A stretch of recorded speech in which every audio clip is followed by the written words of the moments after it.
Hello everyone. I'm so grateful in my heart to meet you once again. This is a great opportunity for me to share the word of God with you.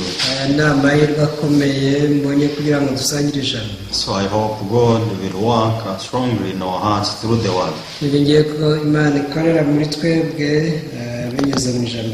I will pray before we begin. So dear Heavenly Father, we thank you. We thank you for your love upon our lives. So with our thoughts, with our imagination, we cannot understand how you love us. But when we go deep in the word of God, we can discover your great love.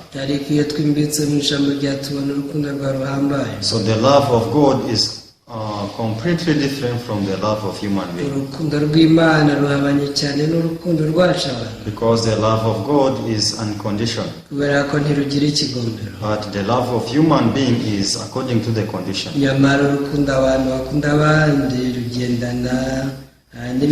That is the reason why you are trustworthy God. Father, you bless our hearts through the word in this evening. We pray everything in the name of Jesus. Amen. So this evening we are sharing from the book of Matthew chapter 21.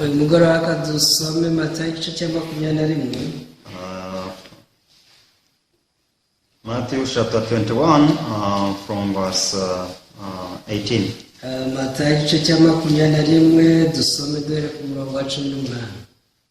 So Bible says, now in the morning as he returned to the city, he was hungry.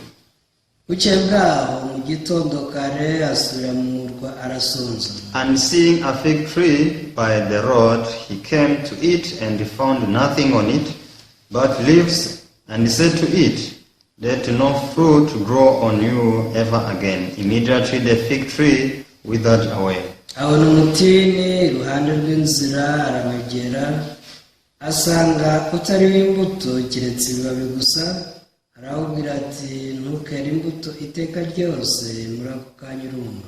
And when the disciples saw it, they marveled, saying, how did the fig tree wither away so soon?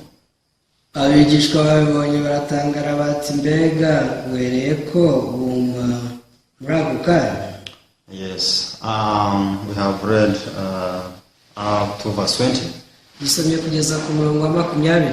So as we live, sometimes we confuse between wisdom and knowledge. Because when we are born, we go to school. So in the school we learn many different things. So in the beginning our brain is somehow empty.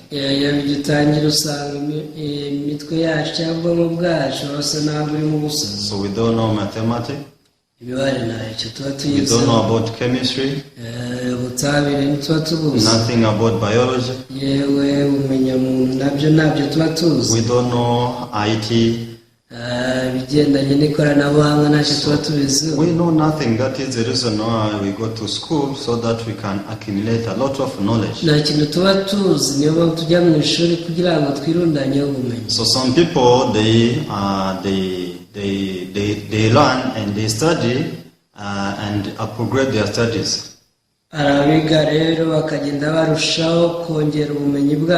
Some people they study until they become like professor. So this time when people they are studied very high like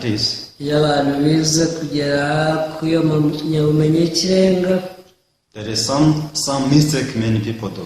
hari amakosa abantu bajya bakora. So some people they think now I'm wise. hari igihe batekereza bati ubu noneho mbaye umunyabwenge. But for sure you cannot learn the wisdom in the school. ariko mbabwije ukuri ntabwo wakwigira ubwenge mu ishuri. So because people they think that the knowledge they have is a wisdom. abantu batekereza ko ubumenyi bafite ari bwo bwenge. So because of this idea they have, they lose the sense, they lose the heart to learn wisdom. bigatuma batakaza umutima wo kwiga ubwenge. So but when people they live according to the knowledge they accumulate in the school. nyamara abantu babaye bakurikira ubumenyi barundanyije mu ishuri. So most people they fail in their lives. usanga benshi batsindwa mu buzima. So because something which can help us in our day life, buri kintu cyadufasha mu buzima bwacu bwa buri munsi, something which can be the foundation of successful life. igikwiriye guhinduka umusingi w'ubuzima buhiriwe. Yes, knowledge is good.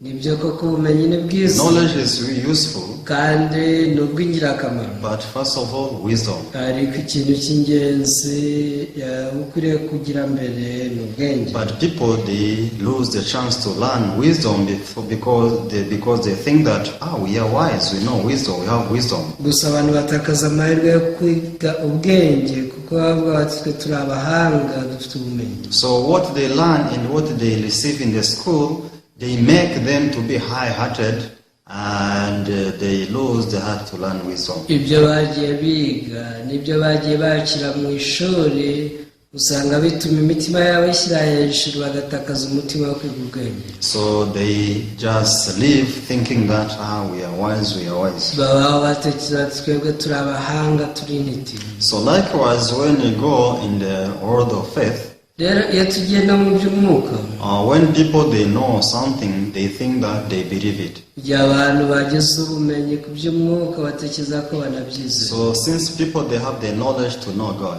kubera ko abantu bafite ubumenyi ku Mana, they know that God is a creator. baba bazi ngo Imana ni umuremyi, God is almighty. baba bazi ngo Imana ishobora byose, God can do anything. baba bazi ngo Imana nta kintu yananirwa. Since God created the human being from the dust of the ground, bati kuba rero yaremye umuntu mu mukungugu wo hasi, since God created everything from nothing, kuva ari nayo yaremye ibintu byose kandi bikuye mu busa.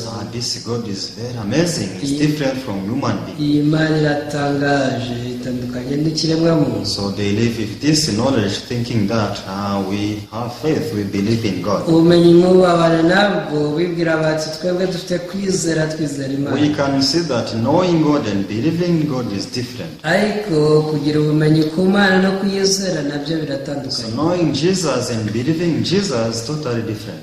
kumenya Yesu no kwizera Yesu nabyo birahabanye. So why people they are called Christian? ese kuki abantu bitwa abakristo? So the reason why they are Christian gituma ari abakristo is because they tend to live in the spiritual world. ni uko basa n'aho baha ubuzima bw'umwuka. So they go to church, bajya mu rusengero, they give offering, bagatura, they sing, they praise the Lord. bakaririmba, bakaramya, bagahimbaza Imana. So they live that religious life. ubuzima nk'ubw'idini babubaho. So when they find themselves in that kind of situation, immediately they think that we are believing in God. rero iyo bisanze muri ibyo bihe bahita bibwira bati twe twizera Imana. So but we have to read the Bible so that we can distinguish the knowledge we have about God and faith. ariko dukeneye gusoma Bibiliya kugira ngo dutandukanye ubumenyi dufite ku Mana no kwizera. Because I was afraid when I went deep in the Bible. ubwo natangiraga kwimbika muri Bibiliya nagize ubwoba. When I went to the Bible, I was able to see that even people who used to think that they believe in God, they will perish. naje kubona ko n'abantu batekereza ko bizera Imana bazarimbuka. Why? kubera iki? Because when we read the book of Matthew chapter 7, muri Matayo ibice 7, so we can see there are two kinds of ways. aho tubona abantu babiri. So there is a wide way and narrow way. tubona inzira ebyiri, imwe ni inzira ngari, indi ni inzira ifunganye. So Bible says those who are in the wide way, there are many, and the end of this way is destruction.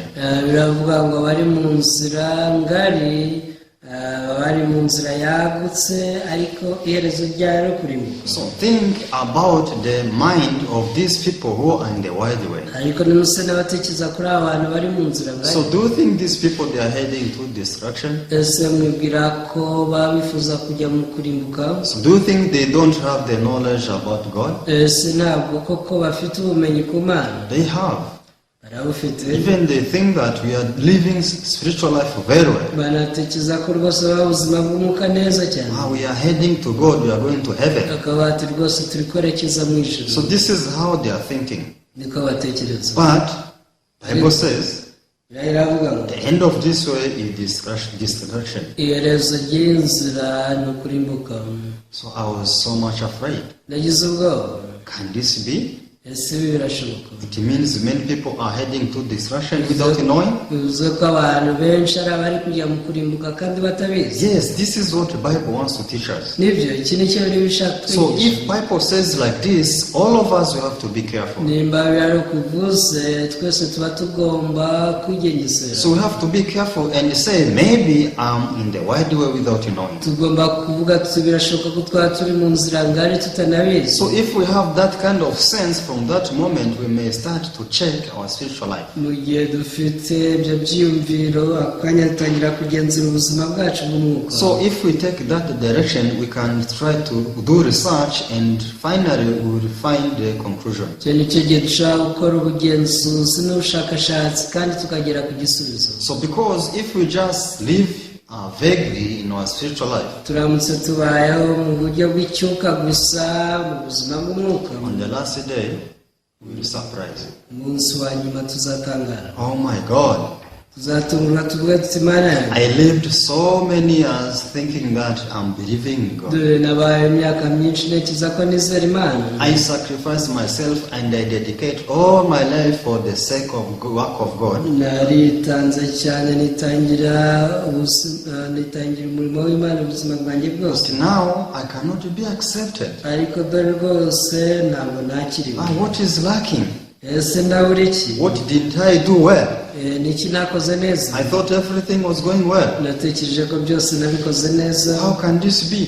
ese bishoboka bite? So God does not want anyone to say like this on the last day. Imana ntishaka ko hari n'umwe wazavuga ibi ku munsi wa nyuma. That is the reason why we continuously share the word of God with many people. iyi niyo mpamvu dukomeza gusangira ijambo ry'Imana n'abantu benshi. Because only through the word of God you can discover if you are wrong or right. kubera ko mu ijambo ry'Imana niho honyine watahura ko uri mu kuri cyangwa wibeshye. Please stop judging everything according to your thoughts, according to your eyes. ndakwinginze uhagarike guca urubanza ugendeye ku maso yawe. From this moment you need to judge everything according to the word of God. kuva ubu ukeneye guca urubanza ugendeye ku ijambo ry'Imana. But it is very simple, very easy. kandi biroroshye cyane. Because what the Bible says and what the God requires us is not difficult at all. icyo biri tubwira Imana idusaba n'ikigo yawe na gato. Because you can say like this, ushobora kuvuga uti sinner will go to hellfire, abanyabyaha bazajya mu rutazimu, righteous will go to heaven. abakiranutsi bo bazajya mu ijuru. So who am I between sinner and righteous? nonese njye ndinde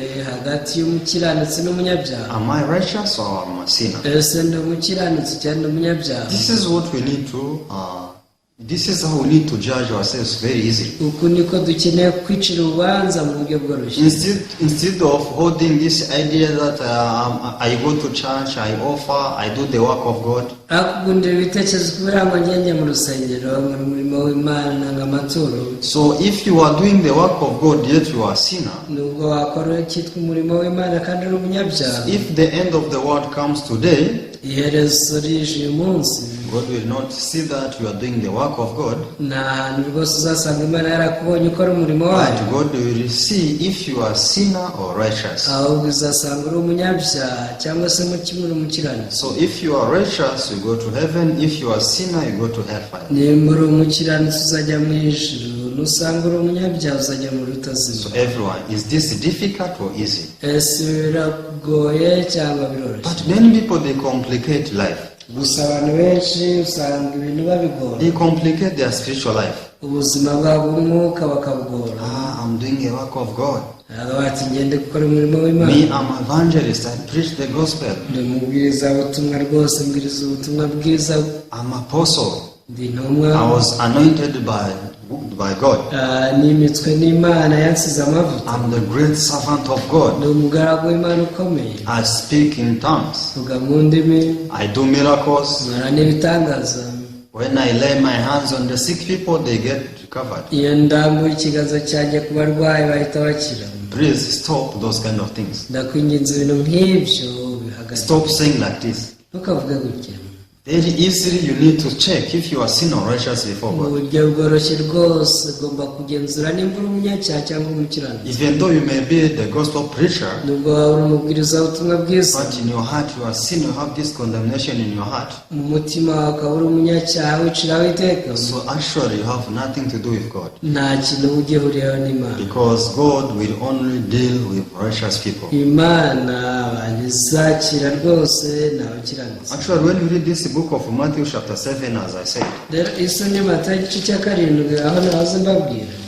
when you read verse 13, Iyo usoma umurongo wawo wa 13. the book of Matthew chapter 7 verse 13, Matayo ibice 7 umurongo wa 13. Bible says, enter by the narrow gate, for wide is the gate, and broad is the way that leads to destruction, and there are many who go in by it. Aravuga ngo munyure mu irembo rifunganye, kuko irembo ari rigari n'inzira ijyana abantu kurimbuka ari nini, kandi abanyuramo ni benshi.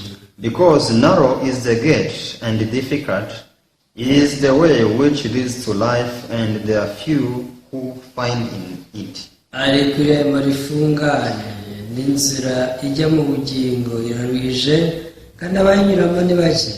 So when you read verse 21, Iyo usomye umurongo wa 21, Bible says, riragira iti, not everyone who says to me, Lord, Lord, shall enter the kingdom of heaven, but he who does the will of my Father is in heaven. umuntu wese umbwira ati mwami mwami si uzinjira mu bwami bwo mu ijuru keretse ukora ibyo Data wo mu ijuru ashaka. Many will say to me in that day, Lord, Lord, have we not prophesied in your name, cast out demons in your name, and done many wonders in your name? Benshi bazambaza kuri uwo munsi bati mwami mwami ntitwanduraga mu izina ryawe, ntitwirukanaga abadayimoni mu izina ryawe, ntitwakoraga ibitangaza byinshi mu izina ryawe. And then I will declare to them, I never knew you. Depart from me, you who practice lawlessness. Nibwo nzabera nti sinigeze kubamenya nimumva imbere mwankozi z'ibibi. So the reason why I became afraid when I went deep in the Bible. Icyatumye ngira ubwoba ubwo nimbikaga muri Bibiliya. So when you go to church, when you meet many people who go to churches, Iyo uhuye n'abantu benshi bajya mu rusengero, they all have this mind to think that those sinners, they are the ones who will go to hellfire. bose baribwira bati bari abanyabyaha nibo bazajya mu rutazima. Who do they call sinner? Ese abo bita abanyabyaha ni bantu ki? They are those who spend their day in the bar drinking beer. Ni babandi bamara umunsi wabo mu kabari binywera inzoga. They are those thieves, robbers. Ni babajura. They are those harrods. Ni bamaraya. There are those murderers who are in the prison. Ni babicanyi bamwe bafunzwe. So those people who practice evil things. Bene abo bagiye bakora amabi. So those people who have nothing to do with the church. Abo batajya bagera mu rusengero. They only live their own life. Bibera ubuzima bwabo bashatse. They don't pray God. Bajya basenga. They have nothing to do with the word Nta of kintu God. rwose bahuriyeho n'iby'ijambo ry'Imana. So people who go to church, they judge those kind of people to be sinners. Abajya mu rusengero rero abo nibo bita abanyabyaha. That is the reason why some they say, please repent. Niyo mpamvu bajya babwira abandi bati mujye mwakwihanye. So what is repentance are they saying? Ese kwihana babwira abantu ni ukuri. Is to stop drinking beer. Babwira bati muhagarike kunywa inzoga. Is to stop the harlot. Muhagarike ubumaraya. Is to stop thieves. Ni muhagarike ubujura. So when they stop those things, they want them to come in the church and live as they are living. iyo babihagaritse baba bashaka ko baza bakabaho nk'uko nabo baba mu rusengero. Yes, that is good. Ibyo ni byiza, But if they keep having this condemnation in their hearts, though they're in the church, nubwo baba bari mu rusengero bagakomeza kugira urubanza rw'icyaha, so still they are sinners. n'ubundi washyira abanyabyaha. So I was surprised when I read this, Matthew chapter 7. rero natunguwe ubwo nasomaga iki gitabo cy'Amatayo ibice 7, Because I was able to see that those who will be cast away, naje kwibonera ko bazahezwa hanze. they are those people.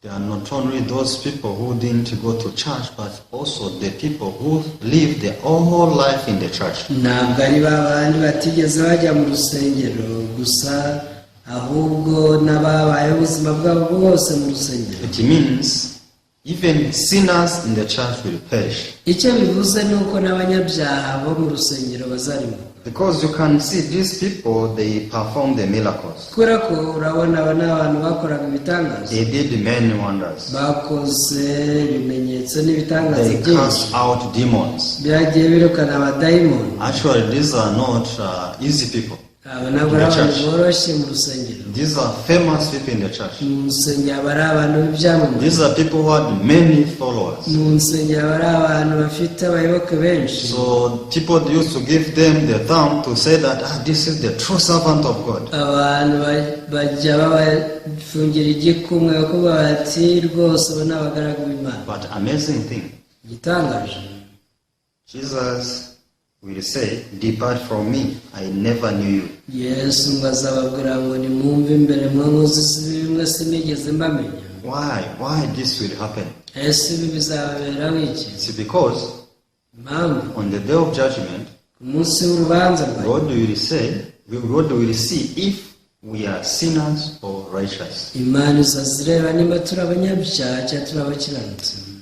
Whether I cast out demons, Nubwo narirukanye abadayimoni, whether I perform many different wonders, nubwo narakoze ibitangaza byinshi, but still I have condemnation in my heart because of sin, mu gihe ngifite urubanza rw'ibyaha mu mutima wanjye, it means I have nothing to do with God. bivuze ko rwose nta kintu mpuriyeho n'Imana. I despised Jesus, who is the Son of God. Ndi umuntu wasuzuguye Yesu ari we mwana w'Imana. Because Jesus didn't come, the mission of Jesus was not teaching us how to perform miracles. Nta butumwa bwazanye Yesu mu isi ari ukutwigisha uko twakora ibitangaza. Was not teaching us how to speak in tongues. Nta nubwo yaje kutwigisha uko tuvuga mu ndimi. Jesus didn't come to teach us how to help one another. Yesu ntabwo yaje kutwigisha uko dufashanya.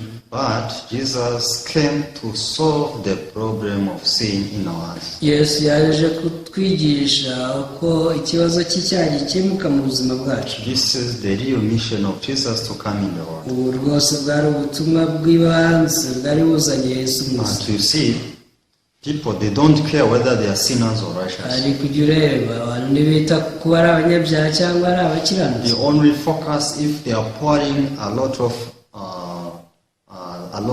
energy, if they have a great zeal for the work of God. Icyo bita ni ukureba nimba bafite ishyaka ryinshi bakora umurimo w'Imana. If they are living the godly life. Nimba ngo bari kubaho ubuzima bwo kubaha Imana. This is only what people focus on. Iki ni cyo abantu baba bitayeho. But today I want to tell you, Ariko umunsi ndashaka kubwira ngo I don't know which church you attend. ntabwo nzi itorero ujyamo. That is not important. Kandi byose ni iby'ingenzi. Whether you are Catholic, whether you are Adventist, any church you may go. It's waba okay. umugaturika cyangwa uri umudivantisite w'umunsi wa karindwi cyangwa irindi dini nta kibazo. I don't judge any kind of church. Nta dini na rimwe rwose naciraho iteka. But you who go to church, Ariko se wowe ujya mu rusengero, you need to check and analyze your heart. ugomba rwose kwita ku mutima wawe ukawusuzuma. I have been going to church every Sunday Ukavuga uti since I was born. dore kuva navuka najyaga mu rusengero buri cyumweru. But when I check my heart, I'm a sinner. ariko iyo ngenziye mu mutima wanjye mbona ndi umunyabyaha. But when I read the Bible, I could see that no sinner will go to heaven. gusa iyo nsomye bibiliya mbona ko nta munyabyaha uzajya mu ijuru. But what's wrong with me? none se ubu ikibazo mfite ni iki? I'm sure that from that point you can try to search and find the solution for this problem. neza yuko nugera aho ngaho uzashakashaka kandi ukamenya igisubizo cy'icyo kibazo. But problem, people, they don't even think up to there. ariko ikibazo abantu ntibajya batekereza ngo bagere n'aho ngaho. They only focus if they are doing well bita ku kuba bakora neza gusa or not doing well. cyangwa se badakora neza. They only satisfied by the issue of doing well, performing good works. baba banyuzwe no kuba bakora ibyiza cyangwa ntabyo bakora. But that is not the standard of God. ariko ibyo si byo shingiro ry'Imana. God, the standard of God, God wants to make sure if you are sinners or righteous. icyo Imana ishaka kureba ni ukureba nimba uri umukiranutsi cyangwa uri umunyabyaha. This is what God will care about on the last day. rwose ku munsi wa nyuma ikintu cy'Imana izaba yitayeho gusa. So why people are sinners? none ni iki gituma abantu bakomeza Why do people have to be sinners? ese ni iki kibagira abanyabyaha? When we read the Bible, igihe dusoma bibiliya we can see that the reason why people are struggling with the problem of sin, are still having the problem of sin in their hearts, is because they have nothing to do with faith to believe in God. tubona ko igituma abantu bakomeza guhatana n'ibyaha bakaba abanyabyaha nuko nta hantu baba bahuriye no kwizera batizera Yesu. Because the problem of sin can only be solved by God. kubera ko ikibazo cy'icyaha gikemurwa n'Imana yonyine. It is not the problem human being can solve. si ikibazo rwose cyakemurwa n'umwana w'umuntu. Only God can heal this sickness. Imana gusa ni ikiza uburwayi bw'icyaha. So it means, bivuze ngo so once we receive the treatment from God, we can get free from sin. iyo twakiriye umuti Imana yatugeneye w'icyaha rwose tubohoka icyaha. How? Just receiving the word from God. ese ibyo bikorwa bite? ni ukwakira ijambo ry'Imana gusa. So when you receive the word of God as it is, iyo wemeye ijambo ry'Imana nk'uko riri, so we get free from sin completely in our heart. ako kanya tubohoka icyaha burundu mu mitima yacu. So we can have this connection with God only by faith to believe His word. rero duhuzwa n'Imana igihe tugize kwizera ko kwizera Imana. But when avoid the word of God and we keep believing in our thoughts, ariko iyo twamaganye ijambo ry'Imana tugakomeza kwizera ibyo dutekereza, so we keep living with this sin in our hearts. dukomeza kubana n'icyaha mu mitima yacu. But God can see the right way for Him to solve this problem of sin for everyone. ariko Imana ifite inzira nyayo yo gukemura ikibazo cy'icyaha cya buri muntu. So we have read this Matthew chapter 21, from verse 18. twasomye Matayo igice cya 21 guhera ku murongo wa 18. So one day Jesus was together with His disciples. umunsi umwe Yesu yari arimo agendana n'abigishwa be. So when we read verse 17, iyo usomye umurongo wa 17, Bible says, then He left them and went out of the city to Bethany, and He lodged there. aho aranditse ngo arabasiga asohoka mu murwa ajya i Betaniya ararayo. Yes, Jesus was preaching the gospel since morning until evening. Yesu yari yabwirije ubutumwa bwiza kuva mu gitondo kugera ku mugoroba. So He was in this city. yari ari muri uyu murwa w'i Betaniya. But when the evening came, He get out of the city. yari ari mu murwa ariko umugoroba urushe arasohoka. He left everyone who was together with Him. abo bari kumwe bose yarabasize. So when He lodged at Bethany. aragenda arara i Betaniya. So verse 18 says, in the morning, next morning. rero 18 itangira bivuga ngo bukeye bwaho. So when He was returning to the city, bukeye bwaho mu gitondo kare asubira mu murwa. he was so much hungry. ngo yari ashonje cyane. So, but he was able to see a fig tree on the road. mu gihe yari asonje yahise abona igiti cy'umutini ku muhanda. So when Jesus was coming close to this fig tree, Yesu yaracyegereye. he couldn't find the fruits on this tree. ariko asanga nta rubuto na rumwe rukiriho. So only leaves were on this tree. gusa ngo cyari gifite ibibabi gusa. So but Jesus was able to curse this fig tree. ariko Yesu yahise avuma iki giti. So because when we read verse 19, Bible says, and seeing a fig tree by the road, he came to it and found nothing on it but leaves, and said to it, let no fruit grow on you ever again. Immediately the fig tree withered away. ngo 19 bavuga ngo abona umutini iruhande rw'inzira, arawegera asanga utariho imbuto keretse ibibabi gusa. arawubwira ati ntukare imbuto iteka ryose, muri ako kanya uruma. So many people, they become confused when they read many parables of Jesus. abantu benshi basoma imigani ya Yesu usanga bagira urujijo. So because they don't understand the real heart of Jesus. ntabwo babasha kumva umutima nyawo wa Yesu. So but every single word Jesus spoke, ariko ijambo ryose Yesu yavuze it contains salvation of human being. ryarimo agakiza k'umwana w'umuntu. Why? Because only the mission of Jesus was to save. kubera ko ubutumwa bwazanye Yesu bwari ubwo gukiza gusa. So that is the reason why every single word of Jesus contains salvation. niyo mpamvu buri jambo ryose rya Yesu Kristo ririmo agakiza.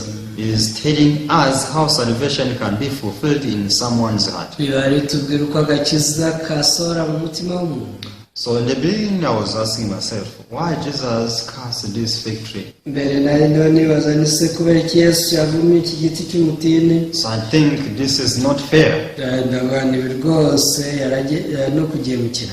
Because when Jesus was coming close to this fig tree, Yesu ubwo yazaga yegereye iki giti cy'umutini, though he couldn't find the fruit, it was not the time.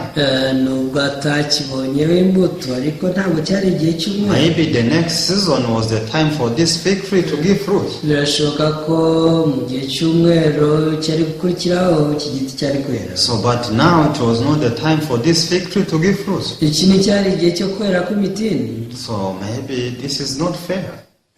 navuze nubanze rwose ibi nabyo ari ugukabya ari kugenzukira. But after receiving salvation, ariko maze kwakira agakiza, after knowing the meaning of salvation, maze gusobanukirwa agakiza icyo ari cyo, after realizing that salvation can be fulfilled only through the word of Jesus, maze kubona ko agakiza gasozwa binyuze mu ijambo rya Yesu gusa, now I was able to understand the heart of Jesus through this story. nabashe kumva umutima wa Yesu muri iyi nkuru. So let's think about it.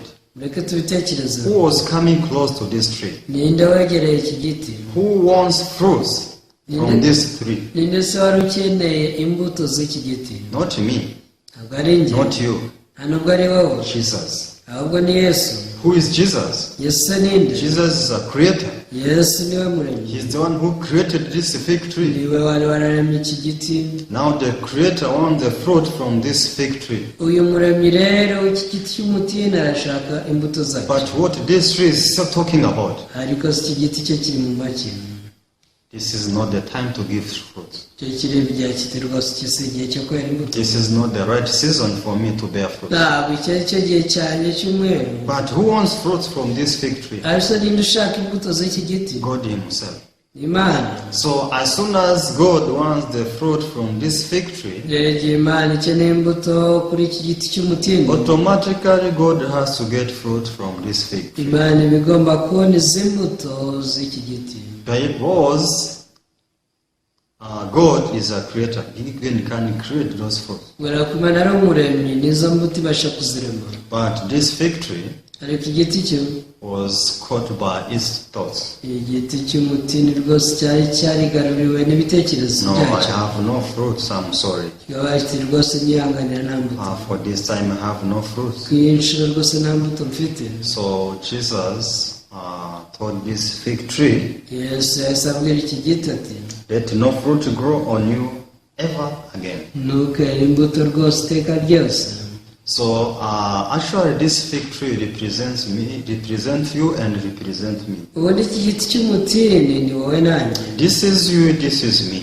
ni wowe rwose nanjye. So because the word of God is coming to you, is coming to me. ijambo rya Yesu ni njyewe ribwira kandi ni nawe But ribwira. how do you reply to the word of God? hasi igisubiza ngo iki? What kind of what is your reaction to the word of Jesus? ni icyo usubiza ijambo rya Yesu. Jesus is telling you that you have fruits. Yesu arambwira ati rwose ufite imbuto, Give me fruits. ndashaka imbuto. So you are holy, you are righteous. uri uwera, uri umukiranutsi.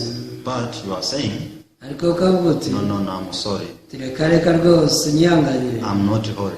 ntabwo ndi uwera, I'm not righteous. ntabwo ndi umukiranutsi, I'm a sinner. ndi umunyabyaha. Jesus, you don't know. Yesu ntabwo nzi. Don't you see me? Yesu ntabwo ujya umbona. I commit sin every day. mbona ibyaha buri munsi. How can I say that I'm righteous? ngo se navuga ko ndi umukiranutsi gute? I'm a sinner. njye ndi umunyabyaha. But Jesus is continuously sending his word. You are righteous, you are holy. Yesu agakomeza kuvuga ati ariko uri umukiranutsi. I made you holy, I made you righteous. ninjye wakugize umukiranutsi, narakojeje. But our reply, our reaction to the word of Jesus is opposite to his word. ariko uko dusubiza Yesu biba bihabanye n'ijambo rye. But what is the will of God? none ubushake bw'Imana ni ubuhe? What is the will of Jesus? ni iki Yesu ashaka? To say, God wants us to say, Imana ibishaka ko tuvuga ngo yes, since you are saying that I'm righteous, I'm righteous. nibyo, kubera ko uvuze ko ndi umukiranutsi, ndi umukiranutsi. Since you say that I have fruits, I have a lot of fruits. kubera ko uvuze ko mfite imbuto rwose nyinshi. Yes, this is what God expects us to say. ibi ni byo Imana iba yiteze ko twayisubiza. Why? The word of God can create something which was not there. impamvu ni uko ijambo ry'Imana ribasha kurema n'ibidahari. So it means if God says I'm righteous, bivuze ngo Imana ivuze ngo ndi umukiranutsi. yes, I'm righteous. ngo ndi umukiranutsi. Why? kuki? Because this is what the word of God says. kubera ko ariko ijambo ry'Imana rimbwira.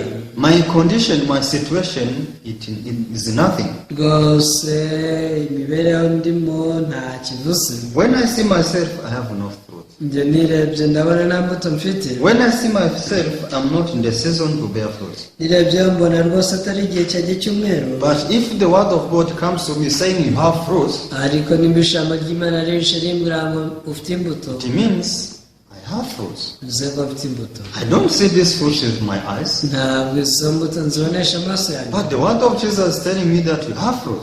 ijambo rya Yesu rirambwira ngo mfite imbuto. So yes, I have fruits because this is the word of Jesus. nibyo rero mfite imbuto kubera ko iryo ari ijambo rya Yesu. Those fruits are righteousness and holiness. izo mbuto rero ni ukwera, ni ugukiranuka. This is what the word of God is telling everyone in the world. iki ni Imana iri kubwira abantu bose bo mu isi. But do you know what people say? ese mwamuzi icyo abantu bavuga? Though they go to church every day, nubwo buri munsi bajya mu rusengero, though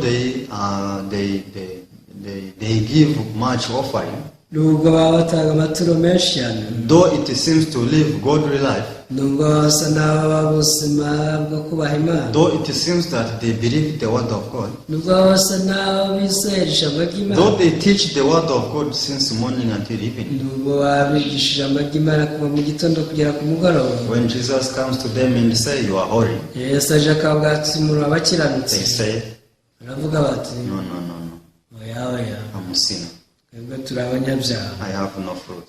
nta cyaha dufite, nta mbuto dufite. It means you are not different from this fig tree. bivuze ko rwose udatandukanye n'iki giti cy'umutini. So what will come to the end? none ubwo amaherezo zawe yahe? Curse will come in our life. nta kabuza umuvumo niwe uzaza mu buzima bwawe. But when we avoid blessings in our life, igihe twanze imigisha izidusanga, curse will come in our life.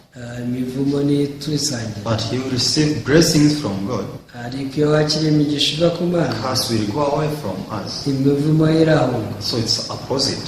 ni ikinyuranye. So there are blessings and there are curse. rero hari imivumo hakaba n'imigisha. Those who receive the blessings, curse go away from them. abakira imigisha, iyo migisha yirukana imivumo. Those who choose curses in their lives, blessings go away from them. ariko abahitamo imivumo, imigisha irabahunga. So I hope everyone don't be like this fig tree. ngiye ko ntawamera nk'iki giti cy'umutini. Please you receive the word of Jesus as it is. ndabinginze rwose mwakira ijambo rya Yesu mukorere. Let's read the book of 2 Corinthians chapter 5 verse 19. dusoma Abakorinto ba kabiri ibice 5:19. That is, that God was in Christ reconciling the word to himself, not imputing their trespasses to them, and has committed to us the word of reconciliation. aragira ati ko muri Kristo ari Imana yiyungiye n'abari mu isi ntiyaba ikibabaro y'ibicumuro byabo kandi noneho yatubikije ijambo ry'umwuzuro. Let me ask you, Mbabaza, do you have any problem? Is there any problem between you and God according to this verse? ese ugendeye kuri uyu murongo haba hari ikibazo ufitanye n'Imana? Is sinner there? ese haba hari umunyacyaha uhari? No, there is no sinner in the eyes of God. ugendeye kuri uyu murongo rwose nta munyacyaha mu maso y'Imana. There is no sin between you and God. kubera ko hagati yawe n'Imana nta cyaha There kigihari, is no separation. nta no gutandukana guhari, Otherwise, there is reconciliation. ahubwo haje mu bwiyunge. Through Jesus, God united himself with people. binyuze muri Yesu Imana yiyunze n'abantu. It means bivuze ngo God cannot impute sin to us. ntabwo Imana rwose ijya itubaraho ibyaha. This is what the Bible says. iki ni cyo birivuga. So it means if God does not impute sin upon you, none niba Imana itakubaraho ibyaha, who are you? wowe uri iki? You are holy, uwera, you are righteous, umukiranutsi, you are sanctified, warejejwe, you are justified, you waranatsindishijwe, are washed. warogejwe. This is the word of God. iri ni ijambo ry'Imana. What are you going to reply to the word of God? none n'icyo uzasubiza ijambo ry'Imana? This will determine your life. icyo uzasubiza nicyo kizasobanura ubuzima bwawe, This will determine the end. nicyo kizasobanura amaherezo yawe. If you believe the word of God as it is, igihe wizeye ijambo ry'Imana uko riri, if you receive it as it is, nuryakira uko riri, you will say, uzavuga uti if God tells me that I'm holy, I'm washed, I'm sanctified, I'm righteous, yes I am. Imana nimbibwiye ngo ndera, ndi umukiranutsi, narogejwe, naratsindishirijwe, nibyo koko ndiwe. This is what we want to share with people until the end of the world. iki nicyo dushaka gusangira n'abantu bose kugeza isirani, Because this is the heart of God. kuko uyu ni wo mutima w'Imana. God wants everyone to live joyfully, happily. Imana ishaka abantu bose baba bishimye banezerewe. But as long as you are sinner in your heart, because of not believing the word of God as it is, you cannot have peace. nyamara igihe cyose waba ukiri umunyabyaha kubera kwanza kwizera ijambo ry'Imana, nta mahoro y'umunyacyaha, nta mahoro wagira. I hope your spiritual life may be different from the spiritual life of this fig tree. niringiye ko ubuzima bwawe bw'umwuka bwatandukana n'ubw'iki giti cy'umutini. So thank you so much. ndabashimiye cyane. We will continue next time. nawe utaha. Let me pray. dusenge. Our Father, we thank you. data turagushimira. Thank you for this wonderful moment you have given us. tugushimira umwanya uhebuje waduhaye. So Father, allow this word of God to be planted in our hearts. data wemere ijambo ry'Imana ribibwe mu mitima yacu. Father, allow us not to be like these people in the book of Matthew chapter 7. nutume tubaho ubuzima nk'ubw'abantu bari muri Matayo ibice 7. So allow us to check if the problem of sin was completely solved in our hearts. ahubwo duhe kugenzura niba ikibazo cy'icyaha cyarakemutse burundu mu mitima yacu. And if the problem of sin is not yet being solved in our hearts, nimba kandi kitaranakemuka, Father, there is a way to solve this problem. data hari inzira washyizeho yo gukemura iki kibazo. On receiving the word of God as it ni is, ukwakira ijambo ryawe uko riri, receiving your judgment according to it, according to how it is. ni ukwemera urubanza uducira nk'uko waruciye. So we bless everyone through the word. umugisha buri wese binyuze mu ijambo In ryawe. the name of Jesus we pray. mu izina rya Yesu tubisabye, Amen. amen. Thank you so much. See you next time. murakoze cyane, nawe utaha.